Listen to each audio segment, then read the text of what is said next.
Similar to the previous video, in this video also let us continue our discussion on classification of ratios.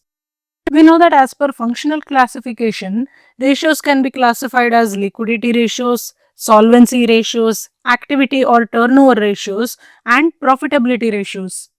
Within this, we have discussed liquidity ratios, solvency ratios, and activity or turnover ratios in the previous two videos.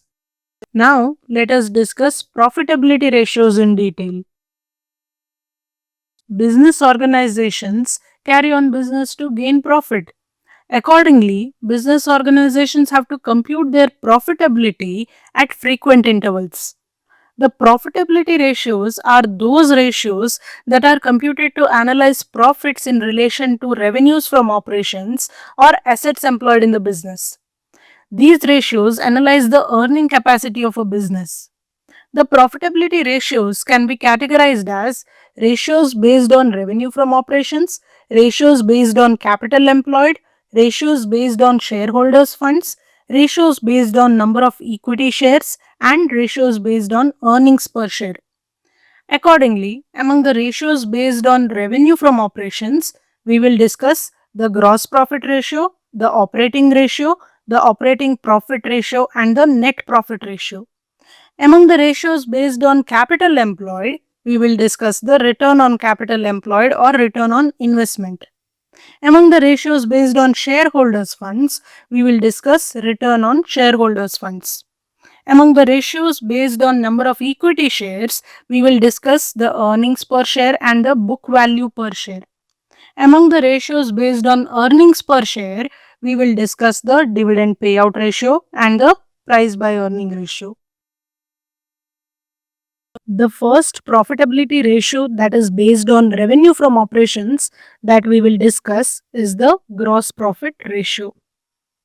The gross profit ratio evaluates the operational performance of a business organization by measuring the gross profit margin of a business.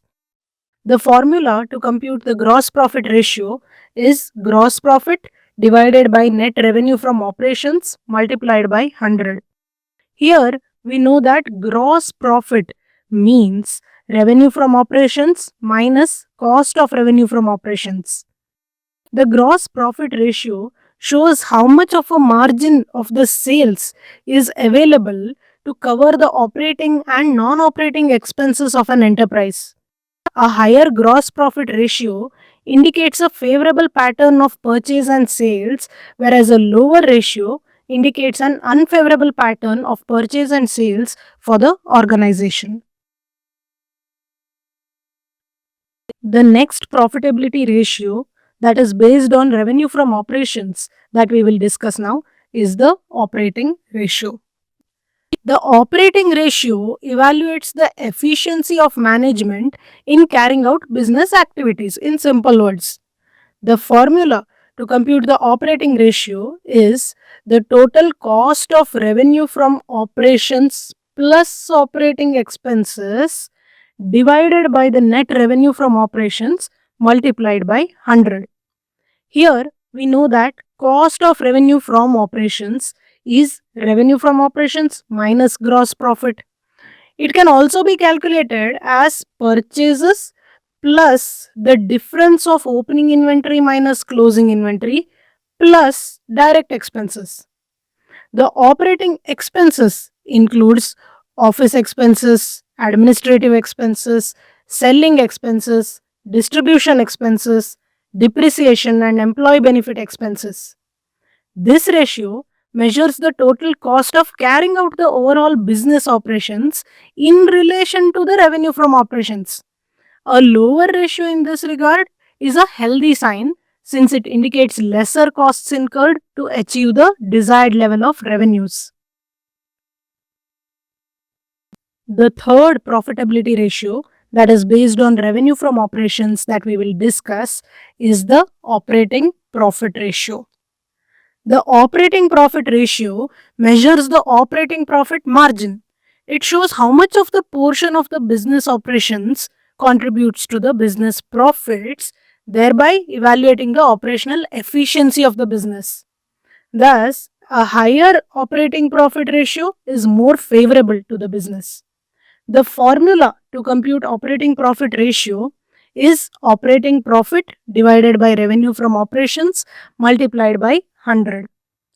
Alternatively, it can also be computed as 100 minus operating ratio. Now let us see why is this. This is because from the net revenue from operations earned by an enterprise, the operating ratio shows the margin of the operating expenses and costs involved, whereas the operating profit ratio shows the margin of the operating profit involved. Since the total of all these components, that is the operating expenses, cost of revenue, and operating profit, is equal to revenue from operations, that is why the total of these two ratios should be 100. Here, operating profit is revenue from operations minus operating cost. The next profitability ratio that is based on revenue from operations that we will now discuss is the net profit ratio. The net profit ratio measures the overall performance of the organization and evaluates how much margin of net profit is left after all the operating and non-operating expenses are met.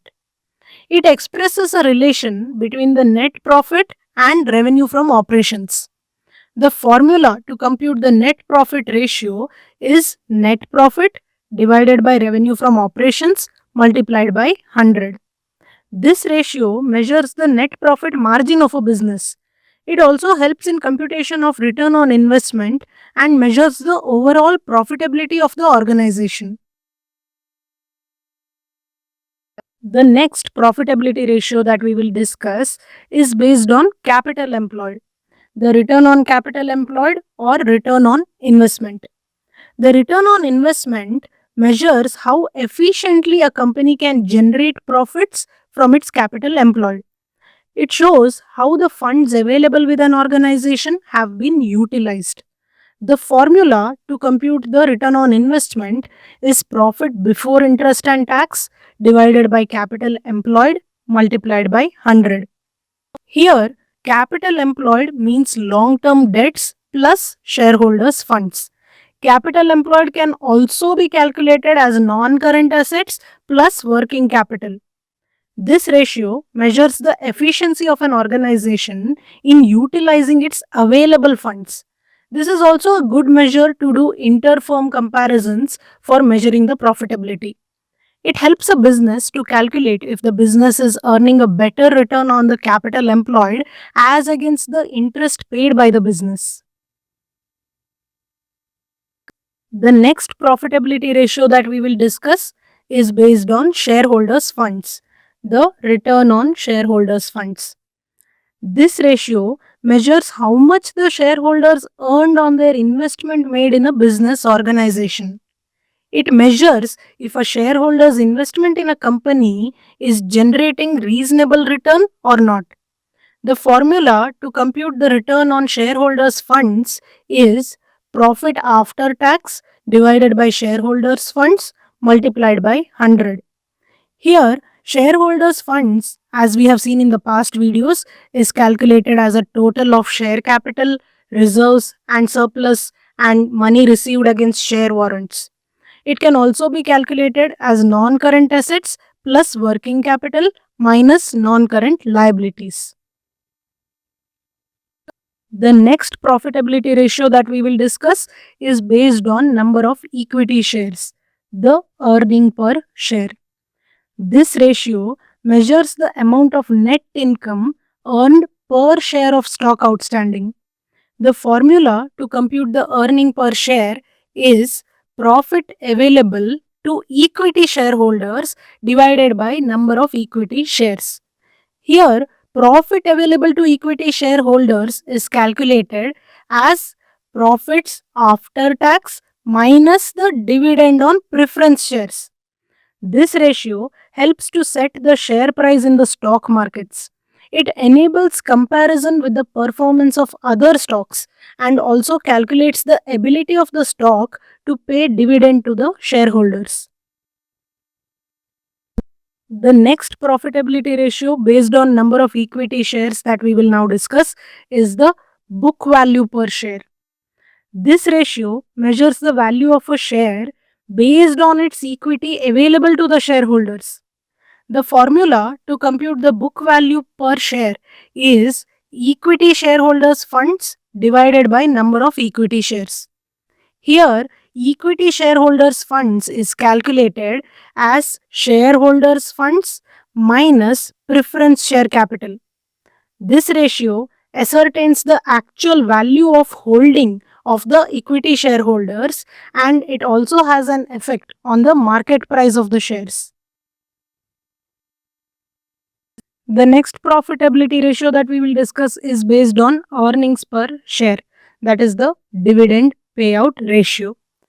This ratio calculates the proportion of earnings of a company that is distributed amongst shareholders. The formula to compute the dividend payout ratio is dividend per share divided by earnings per share. This ratio shows how much the equity owner's investment has grown and how much income an investor in a company is earning by way of holding shares in the company. It also provides information regarding the dividend policy of a company. The next profitability ratio based on earnings per share that we will now discuss is the price by earning ratio, generally referred to as PE ratio. This ratio measures the price multiple that investors are willing to pay for a company's earnings. The formula to compute the PE ratio is market price of a share divided by earnings per share. This ratio reflects the investor's sentiments. It shows the investor's expectation about the growth in the firm's earnings and the reasonableness of the market value of the company's shares. With this, we have discussed all the profitability ratios. We have also come to the end of this chapter. In the next chapter, we will discuss the next tool of financial analysis, that is the cash flow statements.